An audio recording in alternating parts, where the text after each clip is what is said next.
extraterrestrials that are about and are maybe speaking languages outside of what we in our third density can understand? Well, for example, as time goes on, we begin to solve the problems, the enigmas and the mysteries of the extraterrestrials. One of the things that was always peculiar, which everybody remarked about, was that if you send up the jet planes, or if you observe them from a distance on radar or one thing or another, there comes a point where these UFOs going slowly off in this direction can make a right-hand turn and disappear, as if they had hit hyperspace speeds and were gone, okay? What the latest theory about this is that they're not gone at all.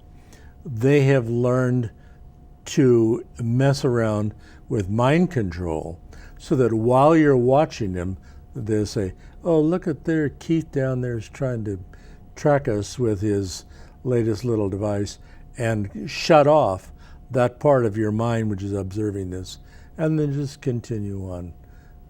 So they have essentially disappeared but haven't moved. Okay, so as we come up with more and more examination of what's actually going on, I think that the skeptics will gradually become convinced. The number of skeptics, by the way, is now fewer and fewer.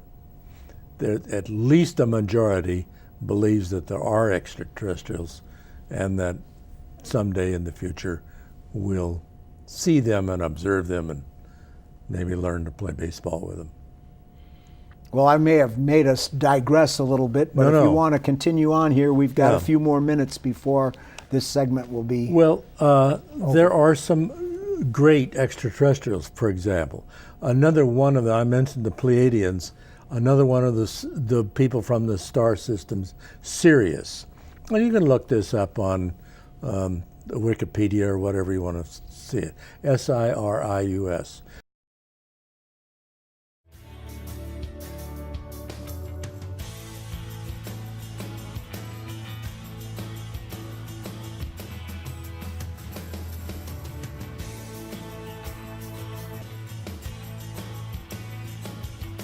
Well, welcome back to this segment number 4 of our show we called Off the Beaten Track.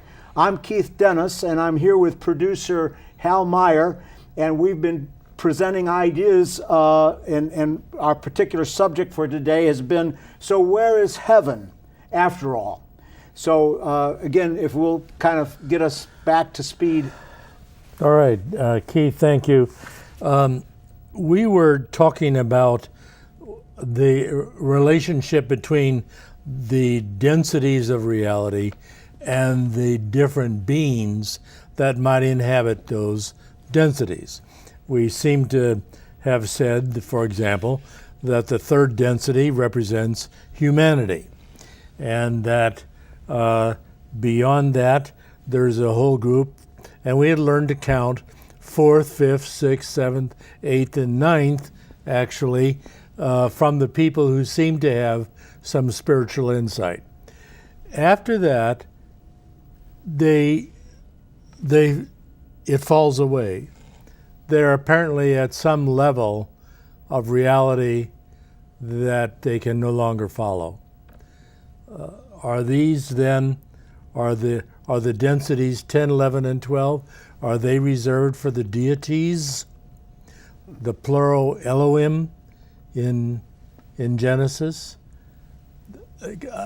Clearly, we reached the point where we no longer make statements about them. What are the, because there are still a lot of great things that need to be discussed. What about the prime cause of all this? What about the prime creator, as somebody, as they would like to use the expression? How about the Christ consciousness, which is said to exist even by the non-Christians? The infinite spirit. How How is that to be understood? Clearly, just by getting through the densities, we are still not anywhere close to reaching a really final understanding about where heaven is. And so finally, when we get to solutions and conclusions, we have to come to the conclusion there is not a heaven, but heavens. Clearly, the heavens are out there and surround us, and most importantly, are within us. So that heaven is not only 3 feet up above the ground, it is everywhere. It is not only here, but it is not just now, it is ever. And so that the final conclusion is not the simple answer that we started off with, but the more complicated and difficult ones. And yet, in the end, we are still special, even though there are, and someone has said, in this universe alone, 10 million inhabited worlds. 10 million inhabited worlds just in our universe. In spite of that, Earth is a special place, in part because we are a planet that has free will. Okay. Free will is very hard. It's a difficult position to be in. We have to continually make decisions. Some of those decisions are in our favor, hopefully, and some of them should be in favor of our neighbor for whom we have responsibility. Now, for our viewers, I guess what I'm hearing you say, and correct me if I'm wrong, but it's like right now it seems like, at least for the last number of hundreds of years, we've lived in a world that is kind of using a heaven and hell framework. Hell being down, heaven being up. And so way up there or down below, but you're saying that really we have to maybe rethink that type of theological framework, and perhaps maybe our theologians need to do more grasping of other ideas as far as what type of a theological framework Absolutely. we want to work from. Can you elaborate a little bit more? Could not have been said better.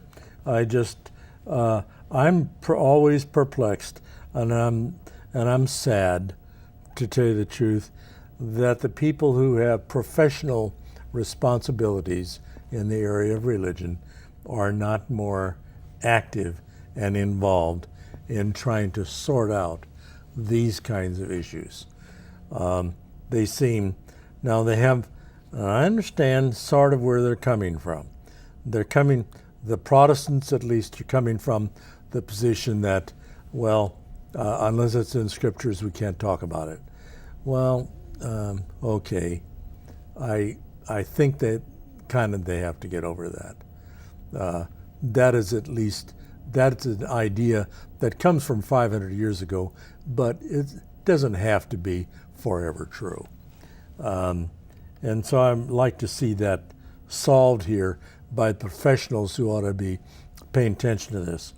How are we to understand, for example, all of this that we've talked about doesn't explain reincarnation or the ideas about it.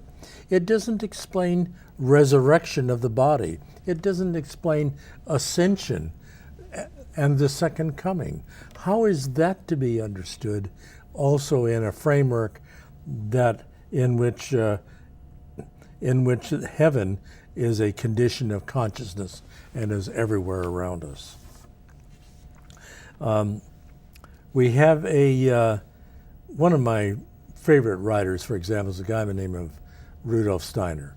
And Steiner has been able to develop a model, for example, for the concepts of body, soul, and spirit.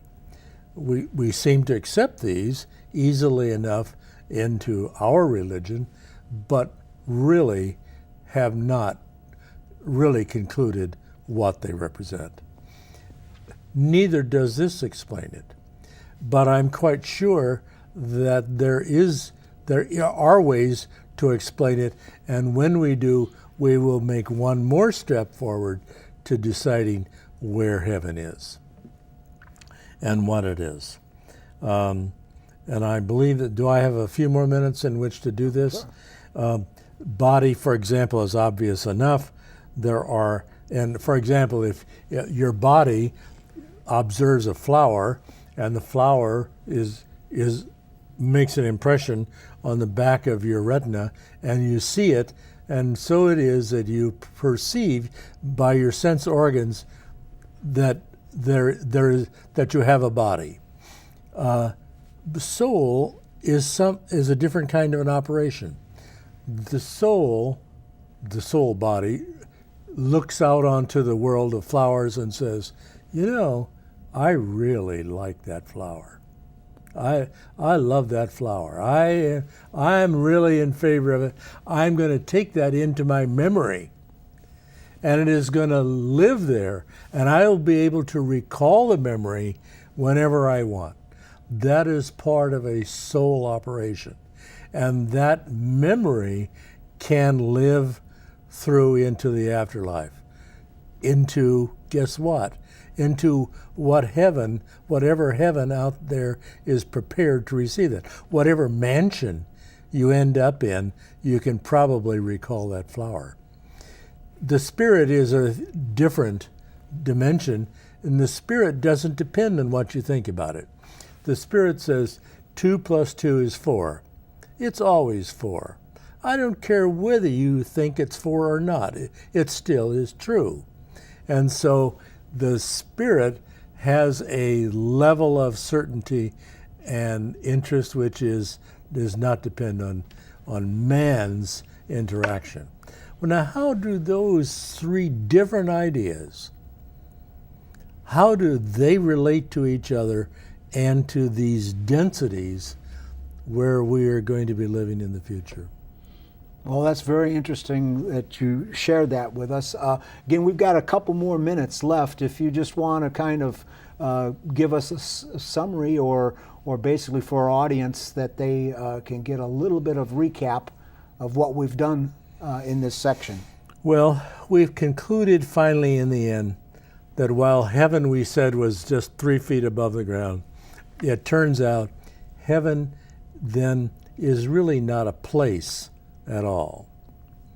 Yeah, I know there might be a Havona, and maybe that's relevant in some way that I don't understand. But actually, it's not a place. It's a condition of consciousness. Therefore, we should remember that heaven, maybe it can be said, heaven really is within us.